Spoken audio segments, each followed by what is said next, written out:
ಕೇಂದ್ರ ಮತ್ತು ರಾಜ್ಯ ಸರ್ಕಾರದ ಮಧ್ಯೆ ಇದೀಗ ತೆರಿಗೆ ವಿಚಾರಕ್ಕೆ ಸಂಬಂಧಪಟ್ಟಂತೆ ಹೋರಾಟ ಮಾಡುವುದಾಗಿ ಸರ್ಕಾರ ಎಚ್ಚರಿಕೆಯನ್ನ ಕೂಡ ಕೊಡ್ತಾ ಇದೆ.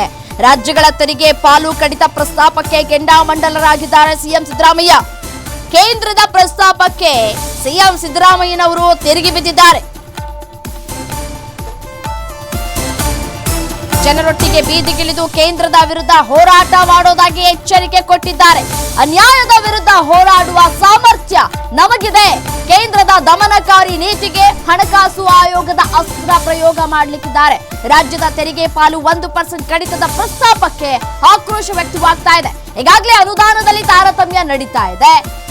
ರಾಜ್ಯಗಳ ಸಂವಿಧಾನಬದ್ಧ ಅಧಿಕಾರ ಕಸಿಯುವ ಪ್ರಯತ್ನಗಳಾಗ್ತಾ ಇದೆ.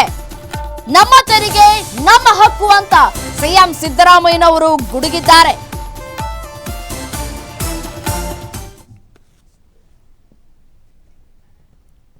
ಕೇಂದ್ರ ಮತ್ತು ರಾಜ್ಯ ಸರ್ಕಾರದ ಮಧ್ಯೆ ತೆರಿಗೆ ಸಮರ ಮುಂದುವರೆದಿದೆ. 1% ಕಡಿತ ಮಾಡುವುದಕ್ಕೆ ಪ್ರಸ್ತಾಪಗಳು ಬಂದಂತಹ ಬೆನ್ನಲ್ಲೇ ಇದೀಗ ಆಕ್ರೋಶಗಳು ಕೂಡ ಭುಗಿಲೇಳ್ತಾ ಇದೆ. ರಾಜ್ಯಗಳ ತೆರಿಗೆ ಪಾಲನ್ನ ಕಡಿತ ಮಾಡುವುದಕ್ಕೆ ಕೆಂಡಾಮಂಡಲರಾಗ್ತಾ ಇದ್ದಾರೆ ಸಿಎಂ ಸಿದ್ದರಾಮಯ್ಯನವರು. 41% ಏನು ಬರ್ತಾ ಇದೆ ಅದು ಹಾಗೆ ಮುಂದುವರೆದುಕೊಳ್ತಾ ಹೋಗಬೇಕು, ಇಲ್ಲ ಜಾಸ್ತಿ ಮಾಡಿ ಪರವಾಗಿಲ್ಲ, ಆದರೆ ಕಡಿಮೆ ಮಾಡುವಂತಹ ಕೆಲಸಕ್ಕೆ ಕೈ ಹಾಕಿದ್ರೆ ಹೋರಾಟ ಮಾಡುವುದಾಗಿ ಎಚ್ಚರಿಕೆಯನ್ನ ಕೊಟ್ಟಿದ್ದಾರೆ ಸಿಎಂ ಸಿದ್ದರಾಮಯ್ಯನವರು. ಇದು ಇಲ್ಲಿಗೆ ನಿಲ್ಲುವಂತಹ ಲಕ್ಷಣಗಳು ಕೂಡ ಕಾಣಿಸ್ತಾ ಇಲ್ಲ. ಯಾಕೆಂತಂದ್ರೆ ಈಗಾಗಲೇ GST ಇಂದ ಸಾಕಷ್ಟು ಜನರು ಕೂಡ ತೊಂದರೆಗೆ ಒಳಗಾಗಿದ್ದಾರೆ.